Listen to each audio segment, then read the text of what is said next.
Hey guys, welcome back to my channel. In today's video, I have 4 super easy, super delicious one-pot meals that I know you and your family are gonna love.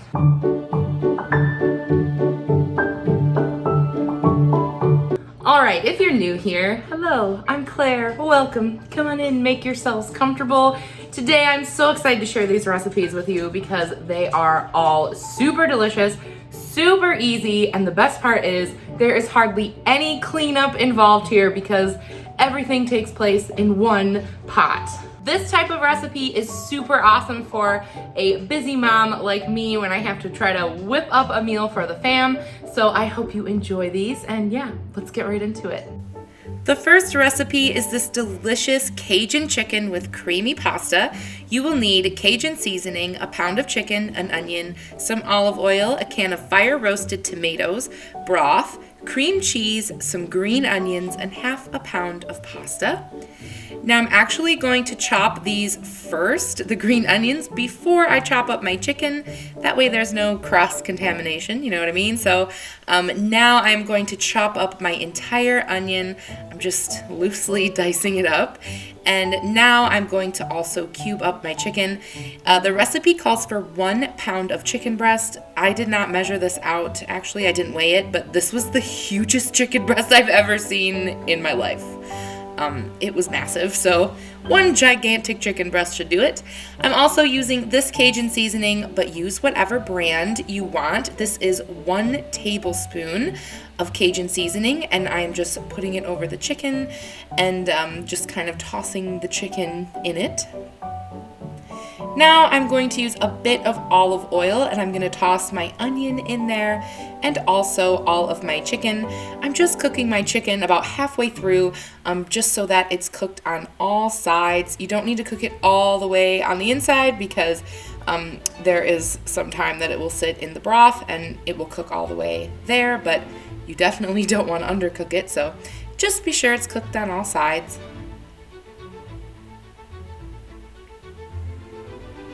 Now it's time to add a 15-ounce can of fire roasted tomatoes.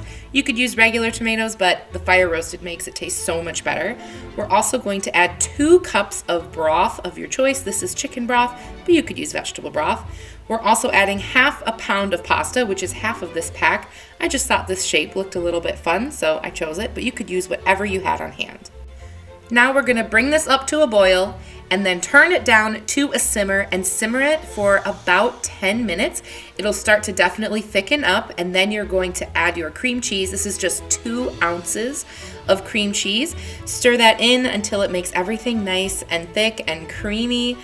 And that's it. That's as easy as this is. And I'm going to add my little green onions on the top just so that it is picture perfect for Instagram. And of course, I'm going to plate it so it looks all nice for me and my husband. But this makes 4 servings, and we actually even had a serving left over, and my husband took it for lunch the next day. All right, my next recipe is this delicious creamy pumpkin one-pot pasta. You're going to need 1 onion, some garlic, a can of pumpkin, some sage, broth, cream, pasta, salt, Parmesan cheese, nutmeg, and some pepper and cheese on top when you're finished. The first thing I'm going to do is chop up this entire onion and toss it into my pot with some olive oil, and I'm also going to add a nice big scoop of garlic. And I'm just going to heat that a bit until the onions become a bit translucent. Now I'm going to add my pumpkin. This is a can of pumpkin puree. Do not put pumpkin pie filling in there. This is just pumpkin by itself. I'm also going to add 2.5 cups of broth. And I'm also going to add a half a cup of cream. If you want to skip the cream part, you could just do 3 cups of broth instead, but I think the cream really makes it extra delicious.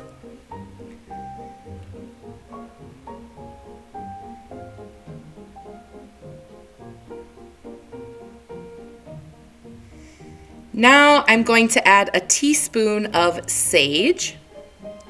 I'm also going to add half a teaspoon of salt. I'm just mixing it up and making sure that any pumpkin chunks are nice and dissolved. Next, I'm going to add 8 ounces of pasta. This time I've chosen chickpea pasta because I'm not adding any meat to this recipe, so that chickpea pasta will definitely give us a little protein boost and make this a nice filling meal.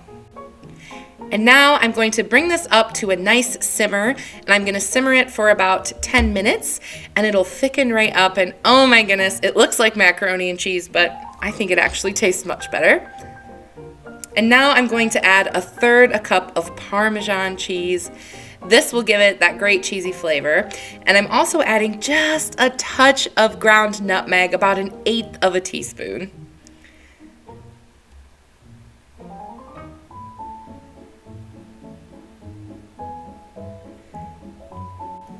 You could definitely add like sausage or something like that to this meal, but I think it's great on its own.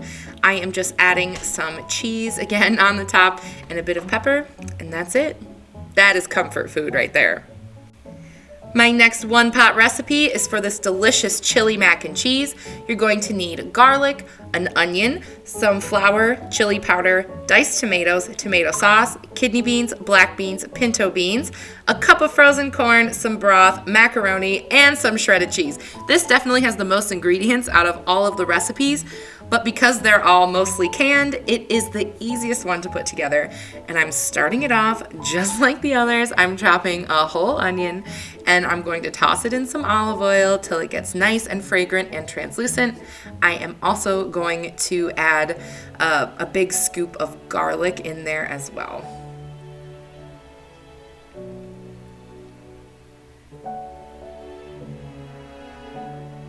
Now I'm going to add 2 tablespoons of all-purpose flour.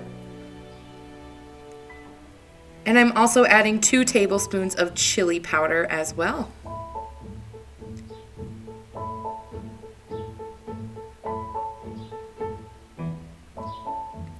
To this, I am adding 2 cups of broth. This is chicken broth, but use whatever broth you got. And if you don't have broth, you can use water. It won't hurt anything.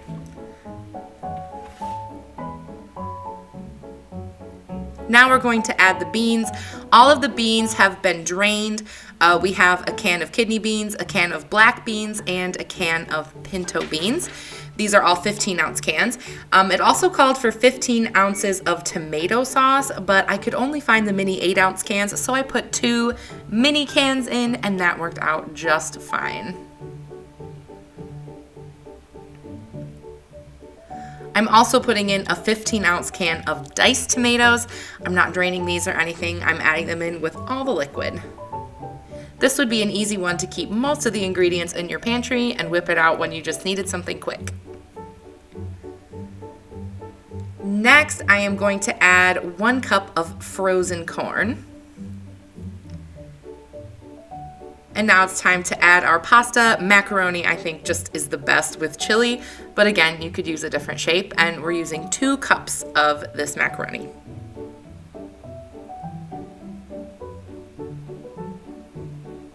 And now we're going to stir it up and let it simmer for 12 to 15 minutes. This one, you really gotta stir every couple of minutes because it has a tendency to get some of those beans and some of those bits stuck to the bottom. I'm also gonna put a cup of this cheddar cheese. You could buy it pre-shredded, that would save you time and a couple of dishes, but it's actually cheaper to shred it yourself, so that's why I'm doing it this way. And now that our chili is nice and thick after it's been simmering, we're gonna add that cheese. It's gonna melt right in there. And I just loved the texture and the consistency of this because it's not quite chili, but it's not quite mac and cheese. It was just so delicious, you guys.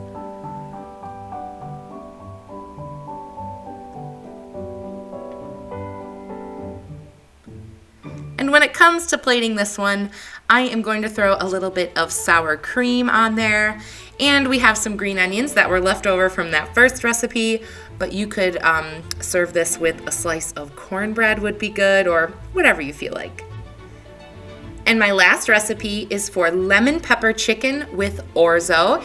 You're going to need chicken thighs, lemon pepper, oil, garlic, broth, parsley, orzo, and some feta.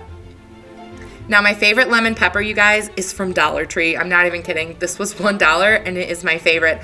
I've got bone-in, skin-on chicken thighs.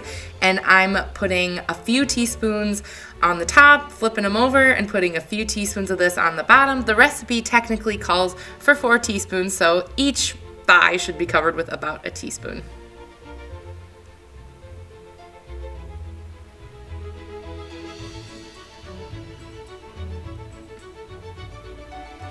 Now I'm going to heat up some oil in my pan, and we are going to sear these thighs. I'm gonna go skin side down first, and I'm gonna cook them for 5 minutes. Then I'm gonna flip them over and cook them for 5 more minutes.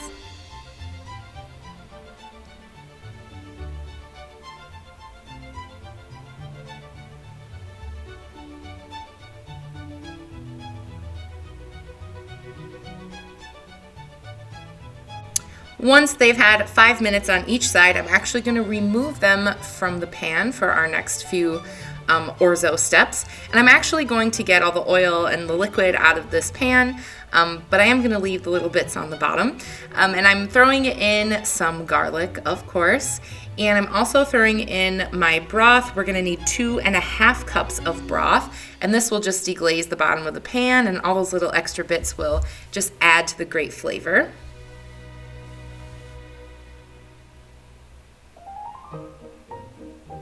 Now I'm going to add 1 cup of orzo. Orzo is so good, and it's just a type of pasta that I often forget even exists, but it's delicious. So 1 cup of orzo, and I'm also throwing in 1 more teaspoon of that great lemon pepper. I've also got this huge bunch of parsley that I'm just chopping up, and I'm going to add a cup of it, well, a handful, but I feel like it's about a cup, to the pan. And now I'm going to just stir it all up and make sure that nothing is super stuck to the bottom, that the lemon pepper is evenly distributed. And now I'm actually just going to put those chicken thighs right back into the pan to cook for the rest of their time.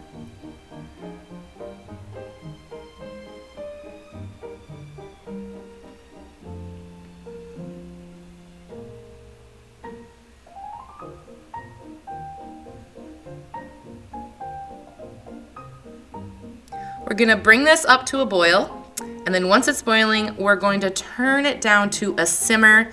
We're going to cover it, and you'll wanna simmer that for 10 to 12 minutes. And while that's simmering, I'm gonna cut up 2 ounces of feta, and I'm just going to crumble it up a little bit. You could buy pre-crumbled feta, but I got what was on sale. You know me. And when you open it up, oh my goodness, look, it's so beautiful. I'm just poking it around a little bit to make sure that if there's any like spots that are super liquidy, that liquid gets absorbed.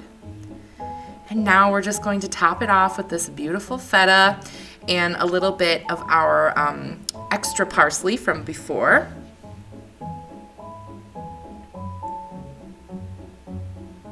Out of all of the dishes I made, my husband told me this one was restaurant quality, which really made me feel good.